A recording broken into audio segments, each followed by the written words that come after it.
আপনাদের সামনে শেয়ার করব বিধায় এই শাপলা চত্বরের ভিডিওগুলো অতি গোপনে আপনাদের সামনে জন্য রেখে দিয়েছিলাম। আজ আজ আপনাদের সঙ্গে প্রমাণ নিয়ে আমি আপনাদের সামনে উপস্থিত হয়েছি। কেন আওয়ামী লীগ সরকারকে খুনি সরকার বলি, কেন ফাঁসিবাদী সরকার বলি, এটা শাপলা চত্বর কিভাবে গুলি করতেছিলেন অবশ্যই দেখতে পাচ্ছেন। পাখির মতন গুলি করছে, পাখির মতন গুলি করতেছে, দেখতে পাচ্ছেন। এটা রাত 2:30টার সময় ভিডিওটি রাত 2:30টার সময় ভিডিওটি, এই জন্য অনেক গোলা গোলা আসছে এবং সেই সময় তো কারেন্ট অফ ছিল, দেখতে পাচ্ছেন। দেখতে পাচ্ছেন এই সব কিন্তু লাশ ভাই, সব কিন্তু লাশ পড়ে গেছে পাখির মতন গুলি করে সমস্ত লাশ এইভাবে। তারপরে ট্রাকে যে সময় বন্দি করে রেখেছিল, ভিডিওগুলো এখন যদি থাকে আপনাদের সামনে এক এক করে দেখানোর চেষ্টা করব। ঠিক আছে, কেন আমি সরকারকে ফাঁসিবাদী সরকার বলি, দেখতে পাচ্ছেন কিভাবে গুলি করতেছে ভাই, পাখির মতন এভাবে কি মানুষকে মানুষ গুলি করতে পারে। যারা হেফাজতে ইসলামের সময় যে সমস্ত পুলিশ ভাইরা গুলি করেছিলেন, আপনাদের হৃদয় একটু কাঁপে নাই? হৃদয়টা যদি না কেঁপে থাকে ভিডিওটা দেখেন, অবশ্যই আপনার হৃদয় কাঁপতে, অবশ্যই আপনার হৃদয় কাঁপতে বাধ্য। কারণ আপনি যদিও স্বৈরাচারী খুনির সঙ্গে যুক্ত হয়ে এই কাজগুলো করেছিলেন, তবে এটা অবশ্যই একজন পুলিশের কর্মকর্তার,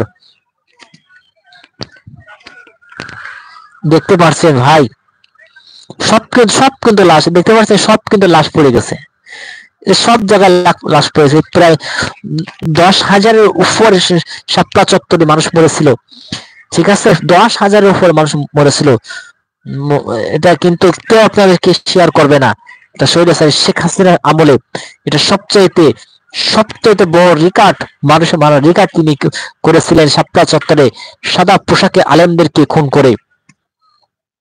বুঝতে পারছেন সাদা পোশাকে আলেমদের কিভাবে হতো, ওই দেখতে পাচ্ছেন, দেখেন ওইটা কিন্তু গায়ে গুলি লাগিয়ে ওইটা বাড়ে হত্যা করে ফেলবে। ঠিক আছে, ঠিক আছে, ভিডিওগুলো আমি যদি এক এক করে ফেলা করে আমি দেখি তখন কলজা ফেটে যায় ভাই। সেদিন হয়তো আপনাদের ভালোবাসা এবং আপনাদেরকে শেয়ার করতে পারবো বিধায় আল্লাহ তাআলা হয়তো আমাকে বাঁচিয়ে রেখেছিল এবং 24-এ গণ অভ্যুত্থানটা দেখার মতো শক্তি দিয়েছে বিদায় আজ আপনাদের সামনে এভাবে ভিডিওগুলো ফেরো করতে পারছি। তবে এই জানি না ভিডিওতে ফেলে করতে পারছি, যদি কোনো বিষয় শেখ হাসিনা আসে তবে আমাকে কি করবে, কারণ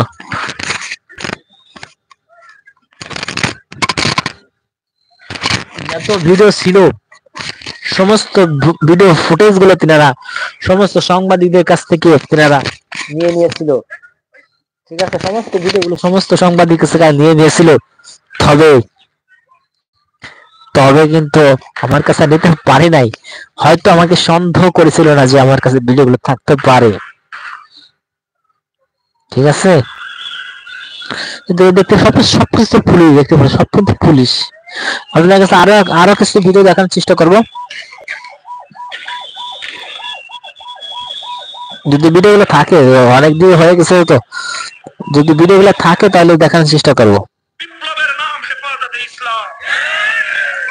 ঠিক আছে, ভিডিওগুলো থাকে যদি দেখানোর চেষ্টা করব। তারপরে ছবি আমার মাথা লাশের জাতীয় পতাকা,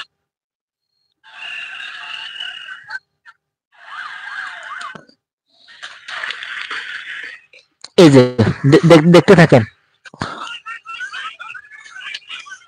দেখেন কিভাবে মারছে, আপনি দেখেন সাদা পোশাক আলেমদের কিভাবে সাতটা কিভাবে হত্যা করছে। এই লোকটাকে যদি আপনার কেউ চিনে থাকেন তাহলে অনেকে আছে ভাই, অনেকে লাশ আছে, আপনি অনেকে চিনতে পারেন, বলতে পারে ভাই এতদিন কার শেয়ার করে, ভাই এতদিন তো শেয়ার করার কোনো শক্তি ছিল না ভাই, এই জন্য এতদিন শেয়ার করতে পারি নাই।